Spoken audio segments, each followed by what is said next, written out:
Hello, welcome to CLSP Politics. Sean Briscoe speaking. So today we're going to look at South Carolina. I think this is a sleeper state this cycle, and I'm going to explain a little bit why. Okay, so nobody's like, oh, South Carolina, that's not Democrat at all. Well, when I show you some maps, you're going to get a really good idea as to why. Okay, these are the congressional districts. Remember I told you guys that you got to look for this kind of shape. It's anyone from the Midwest, when you're looking at the radar and a tornado's coming, you see this little hook thing, you know a tornado's really coming. Well, you know there's gerrymandering coming when you see the same hook. And man, there's a lot of hooks in this map. So, because that's when they're wrapping around things and dividing neighborhoods and cutting them up. So when you look at this and you're like, well, yeah, this is some weird districts. And then you go in and you're like, wow.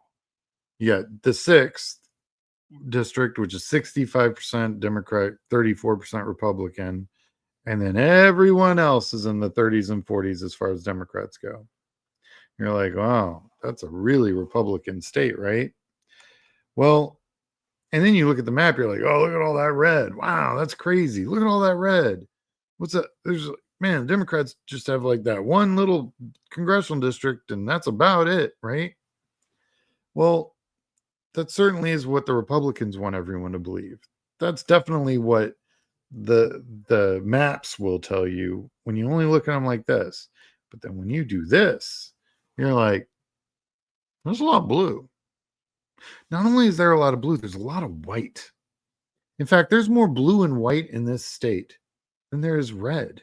And the white's the 50-50 spot. That's the leading edge where the two parties are just like this 50-50, right? So it's not blue, it's not red, it's white. So you can see that if it was a really good cycle and there was a terrible guy in the White House and that had cut agriculture industry, which South Carolina is an agriculture state, had gutted rural hospitals. South Carolina is a rural state. Cut SNAP. South Carolina has a huge number of people on the food program. I bet you some of those whites would turn into blue. I bet you some of those light reds would also turn into whites and or blues. And I bet you some of those blues would get really, really blue. And that's what I think is going to happen in South Carolina this cycle. I think this is one of the places where the Republicans will go, oops, my bad. I'll bet. So this primary happens after June 9th, right? So that's when you're going to see all these Republicans about midsummer next year go, well, maybe I shouldn't have voted for the big, beautiful bill.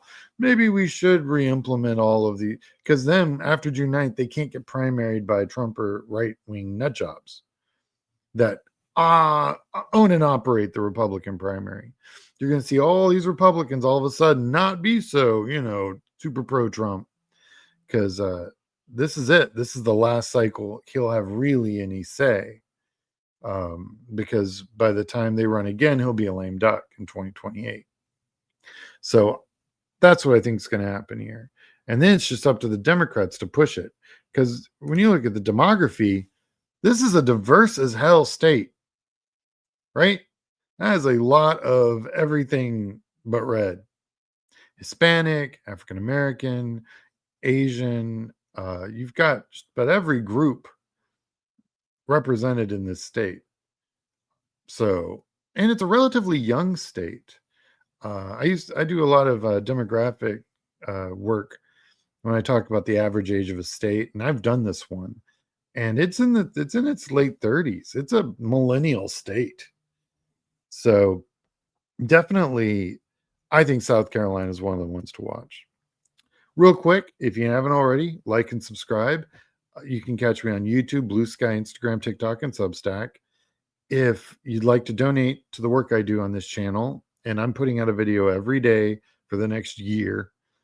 I have already over 200 episodes on my channel right now. But you can donate via PayPal on YouTube. You can go to my Substack and become a pledge member at $5 a month. cup of coffee, basically. And you'll get all this information plus a whole bunch more information only my Substack subscribers are going to get. Lots of interviews, first interviews, lots of papers I'm going to be putting out talking about different states and the different workups that we'll be doing. You'll see some of the inside stuff I'm doing in different campaigns moving into 2026.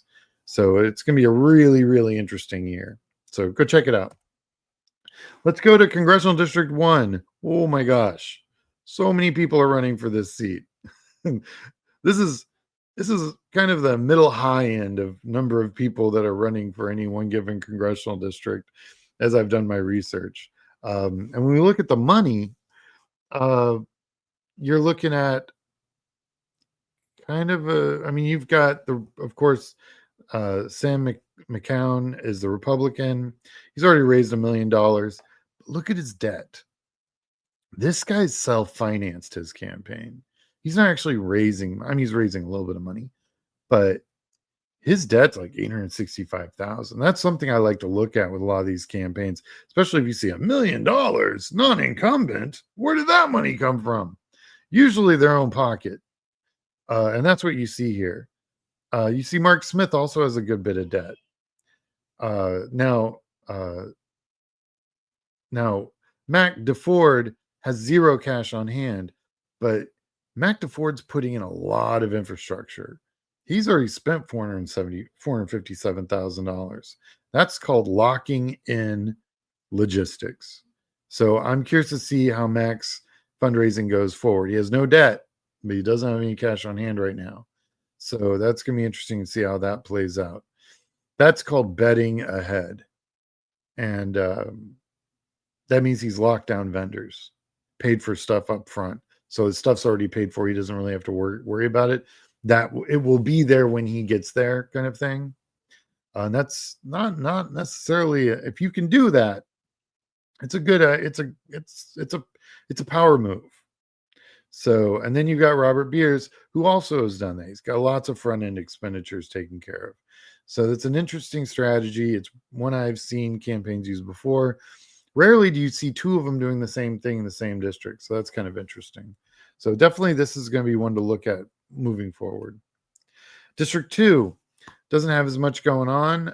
You've got a Republican incumbent not sitting on very much money, $100,000. That's got to be one of the lowest amounts I've seen any incumbent hold cash on hand with Joe Wilson. I don't think he's real worried about any Democrats since Roger Pruitt's the only Democrat running. Outside David Robinson, but he's the only one with any money, cash on hand, $2,000. So you could build a website and get your graphics done. Maybe P.O. Box. That's about it. Real quick, if you haven't already, like and subscribe. These are the places you can find me. Any donation on PayPal via my YouTube page, very appreciated. So let's go to Congressional District 4. Again, not a lot going on here. You've got a Republican incumbent, again, not sitting on a lot of money. These guys don't have real deep pockets. These are also very, very gerrymandered. You see that little hook at the end there, right over there?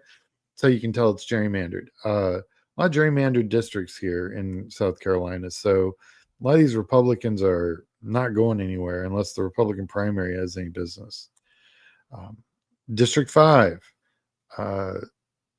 So you're looking at Wes Clymer has the most cash on hand at $500,000. You've got a couple other Republicans that have thrown their hat in.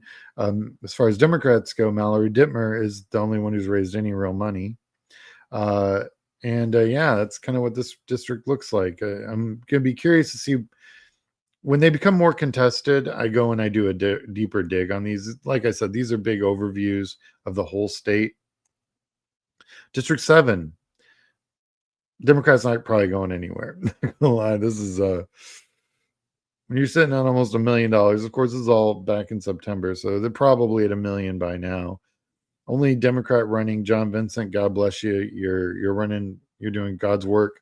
It's a hard district. It's a real hard district, but there might be help flowing in. You never know. Well, thank you for watching. Like and subscribe. You can find me at YouTube, Blue Sky, Instagram, TikTok, and Substack. You can go to my website if you're thinking about running for office. Happy to talk to you, look at what race you're really looking at, or different ways my firm might be able to help you.